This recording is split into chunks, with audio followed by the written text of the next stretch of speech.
Long-term care planning is one of the hardest subjects that we have to discuss with our clients. It's near and dear to me for some very personal reasons. I'm in this business that I love today because of what happened to my grandfather. Casey's heard this story a million times. You know, my grandfather got Alzheimer's, didn't go into a facility till he was 91 years old, lived almost 6.5 to 7 years, but it wiped them out of all their liquid assets. They went through close to $700,000. And so if you don't have a way to address that, I think what people need to realize is the percentage of us that are going to use some form of long-term care before we pass away, it's staggering. The U.S. government will tell you anywhere between 70 and 75% of us are going to use some form, right? It could be home care, it could be assisted living, it could be full-blown nursing home.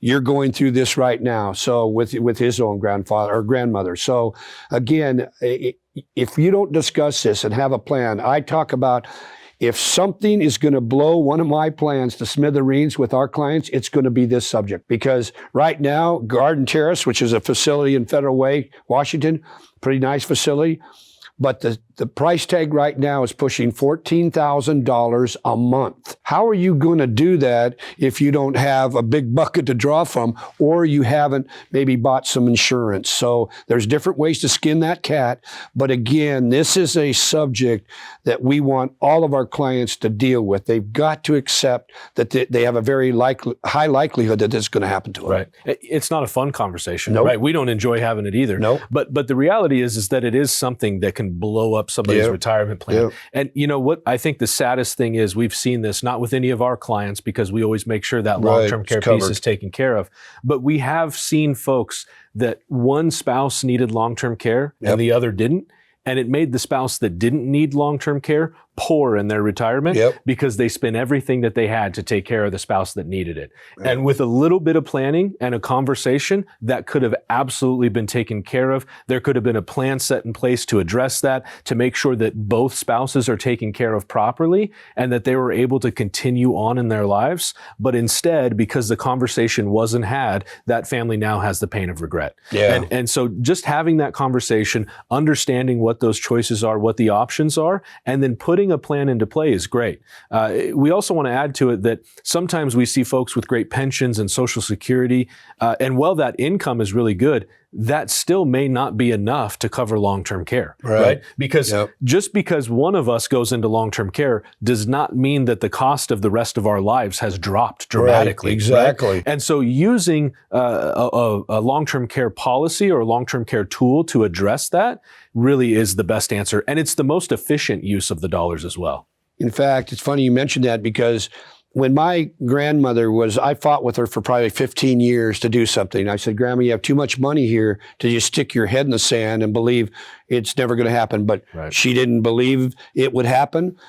She didn't want to pay the premium. She thought if she did, it was a waste of money because they were never going to use it. Well, we know she rolled snake eyes, right? And so it cost them everything, basically. And so, but what's unique now is there's some hybrid life insurance policies that if you don't use it, you get all your money back. Or, well, I say you don't because you've passed away, right? But your family, either your spouse or your children, is going to get that back. So there's some very cool strategies that are out there now that'll solve this problem if you can get over the major hurdle, which we all know is underwriting. Right. Not everybody can get it, but if you can, it solves a problem that can devastate your retirement because you have done nothing about it. And it's so loving to take care of it up front as well. Not only does it take care of the person that needs long-term care, but it makes sure that their spouse doesn't become poor taking care of them. And it also eliminates the emotional stress that the family and the spouse can feel during a circumstance like that, right? And so we don't want that to become a burden on our families. With a little bit of planning, it's something that can be taken care of, and it can be taken care of efficiently, and we never have to talk about it again, right? But if we do that, if we take care of it up front, it makes sure that the ones that we love are taken care of as well. One of the things that we have to be very diligent about in our practice is making sure if we've discussed it, we put it in the file. If they decide to take their chances, and we're okay with that, right? But we're going to document that in their file that we've discussed that, because I can't tell you how beneficiaries, which are usually children, they see that their inheritance basically being given to the nursing home or to an assisted living facility, and they're like, why didn't you guys do something about that? Right. My parents are losing everything. And see, that's something we all need to be concerned about as planners. But again, I just don't want our clients and our students to have to learn this the hard way, right? They just don't if we do some planning, because there's only 3 ways to pay for long-term care. You're either going to self-insure, which is what my grandparents did. You're going to buy some sort of a plan, whether it's life insurance or what we call a standalone plan, or 3, you lose everything and you go on Medicaid. That's our only options for this. And again, we don't want decisions to be made when it's crisis time, right? When now mom's going to a nursing facility, how are we going to pay for it? We've done no thinking, because emotions run high in this arena, right? And when that happens, sometimes because of those emotions, we're going to make a really bad decision. And we want to have thought this out way before anything bad happens, right? And that's why planning is so critical in our business. The reality is that if you don't have a plan for long-term care, the state has one for you, and you're not going to like it. Right. That's the truth. We're going through that in Washington right now.